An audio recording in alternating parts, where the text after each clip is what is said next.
up? I got Naskin here with me. This ain't a diss song, but yeah, you know what it is. I'm a cheesehead, y'all niggas cheese whiz.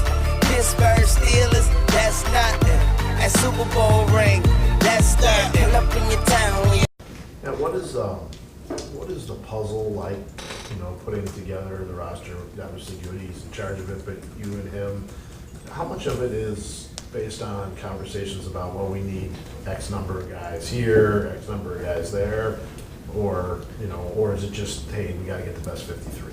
Yeah, I think you're always trying to find the best 53, and within that, you are looking at numbers at specific positions. But he and I are in constant communication, and we're working through that process right now. Would you like to have 3 quarterbacks on the roster, or does that not matter?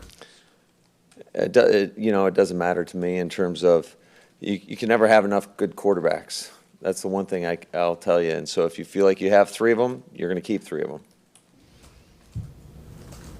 Matt, the timing of this is tough because I know you can't betray what you're kind of doing up there. I'm just curious about Kaiser, though, because you've mentioned it a couple times, 4 systems in 4 years. From what you've seen in your system in 5 months, what do you think he might be capable of if, in fact, he's still here and gets to stay in your system? Yeah, I still think, just like you mentioned it, I still think he's a young player, and he's got a lot more to learn. He did a lot of good things, and then there's some things that we're constantly on him about in terms of just trying to be a little bit more consistent. But he's talented, he's athletic, he's definitely into it, and I thought he was a really good. He's been a great teammate. He's been great in the room. What's supposed to happen on the play last night where he got rocked and it looked like your left tackle was having to try and block 2? Is that on the back there to pick up that other guy? Yeah, we busted that protection. Yep. It was unfortunate because we would have had an opportunity at a big play down the field. We had Jamon Moore. Basically, it was 0 coverage on the back end, and he was running a post, and he was coming open, but he got hit before he could release the ball. Considering you played some guys that got here a couple days ago, and a guy who got here almost yesterday, there wasn't many of that. There wasn't a lot of that, was there? A lot of either busted protections or. No, I thought all in all, we were pretty basic with what we were asking the guys to do. So, but that's a credit to those guys to be able to come in here and pick up the stuff quickly. And I will say this: I thought the effort last night was outstanding. I thought everybody left everything on the field.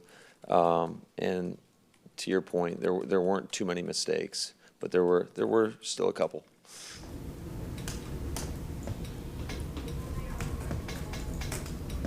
Where are you guys at right now, Matt, just in terms of that process of getting from 89 or whatever to 53?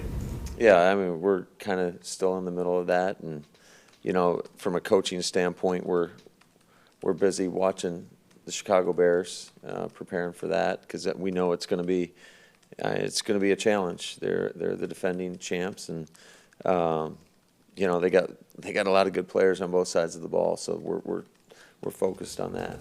So Matt, how does that work logistically? Since you and Goody are hand in hand on this, does he text you or knock on the door and say, "Hey, can I grab you for a second?" Yeah, he just comes down and grabs me whenever he needs me. Speaking of logistics, how did this week work? Because I know you wanted to kind of divvy up practice time and get guys ready. I know obviously you'll hit Sunday running with your full group, but did you kind of like the way the guys responded, the ones who obviously didn't suit up and obviously the ones who did? Yeah, I thought the guys were all into it, and we did get a little bit of a jump on the Bears while still preparing the guys that were going out to play against Kansas City. And I thought, our staff did an excellent job of getting the guys ready to play. And I thought the older vets that weren't playing in the game did a great job of supporting their teammates. What's the key to transitioning Sunday, which is obviously like a Wednesday, just into that regular season preparation mode? Yeah, the one luxury that we've had throughout the course of this preseason is every game's been on a Thursday. So our guys have kind of gotten into that weekly rhythm, that routine that we're going to be, their weekly routine for a couple of weeks now. So that has been a benefit for us. I was saying last night how coming into this preseason he didn't expect to get as many snaps as he did. I know there were some injuries there. How do you think he improved? I know he started off missing a couple tackles in those first 2 games. Do you think he got better as the games went on this preseason? Yeah, absolutely. I think Ty did a much better job as he got more experience, and he had a great play last night. It was a great job by Marcus Jones on that, causing that pick 6. But you could really see what makes Ty special. You could see his speed show up on that play when he caught that ball and got out in front of everybody. Matt, you made it pretty clear you want there to be a greater home field advantage, and I know you open in Chicago, but after that it's 5 of the next 6 at home. They did away with the horn. I wasn't aware of that, but I was told. So I'm sure some people are very happy out there. You got the lights and everything else. Are you part of those conversations? Like, given how important it is to have the crowd be loud and stuff, do they ask you any more on that side of the building for any input or anything like that? Or Yeah, I'm always trying to chime in a little bit, but I know that we've got other things that we're focused on, but I truly believe that it does affect games. There's no doubt in my mind. I've been in some of these hostile environments where it's extremely tough on the opposing teams when the crowd is into it. They're up on their feet. It's really loud. You can't hear. And I do think it makes a tremendous impact on games. you had a player back up some last year, obviously in Tennessee. I don't know if Matt missed any games in Atlanta during your time, but you've been around quarterbacks for a long time. How do you know if a guy's going to be a good backup or not until they've actually had a play in a game that counts because your starter's not ready to go? Are you able to know, or really do you have to wait and see? I think you have a pretty good indication, but again, until they're thrust into the moment, because the intensity level does ramp up when you get to the regular season. Because you're going against everybody's best, and there's legitimate game planning each and every week, so it does get a little bit more difficult. But yeah, to your point, until you put some of those guys in those situations, sometimes you don't know. So what are you said indications, so what are the indicators that might be a good, because I don't want to trash Brett Hundley, but we heard a lot of things when Brett was here from the previous staff about how good he was going to be, and then obviously he struggled a lot when Aaron got hurt in 17. So what are some of the things that would at least give you reasons to think, okay, this guy could handle it, I think, if it comes upon to that? I think you just got to go back to your preparation, how these guys come in the building and attack it on a daily basis, how they respond in practice situations, especially when you get some of those unscripted periods, to see how they can hear the call, know what's going on, maybe get the other 10 guys in the huddle straightened out. And that's why we try to do a lot of that stuff, just to see how they're going to respond when it's not as scripted. 2 more, please. Yeah, this is obviously, you, Aaron, Nate, Luke, all putting a plan together as far as, your script and all that going into Chicago. How do you feel like you've done with that and what you've done, in practice work versus how that'll carry over to this week, and sort of what's the keys to making sure that plan is a solid one that everybody's kind of, agreed upon?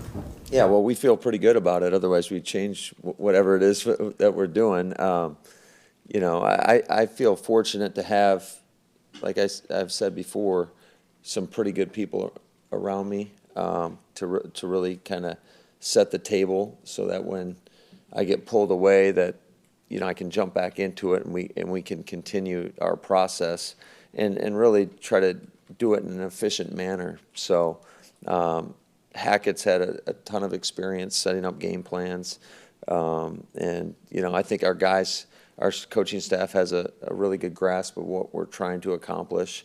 I think these 4 weeks, or these preseason games, have been just so beneficial for those guys to kind of see how my mind works during a game and what we need to get done in order to try to move the ball. Do you feel like Aaron, even though he hasn't played, has seen that as well? Has he picked up on that? Do you feel Yeah, like- there's no doubt. And the one, I will say, the one benefit to having him on the sidelines, we would have conversations when he's standing right next to me, during the games. Just, hey, what do you think about this? And we're going to have those conversations throughout the week. So, I don't know who faced more relationship questions, you or him, about you two, but you talked about process, and from a pure process perspective, how much do you want him involved in your planning? And what's kind of your philosophy there, just in general, about how a quarterback, because you guys are obviously hand in hand when it comes game day. I always want to know what those guys are thinking. And if there's something that they see on the tape, shoot, I hope they bring it up to me, because maybe it's something that we may have missed, or if it is something they bring up that we already have down, it kind of validates, your thought process and that you're on the same page. So I always want to hear their thoughts. Again, I've said it before. He plays all the quarterbacks. I feel like it's the toughest position in all the sports, and if they're not comfortable with something, it's probably not going to have much success. So always want those guys to be really comfortable with what we're doing and understanding why we're doing what we're doing. And your line that you told us in Indianapolis, that if he doesn't like a play, let's throw it out. We've got plenty of plays, that still applies. Yeah, absolutely. Either that or it lets me know that we need to get more reps on this, or I need to do a better job of explaining why we like a certain play.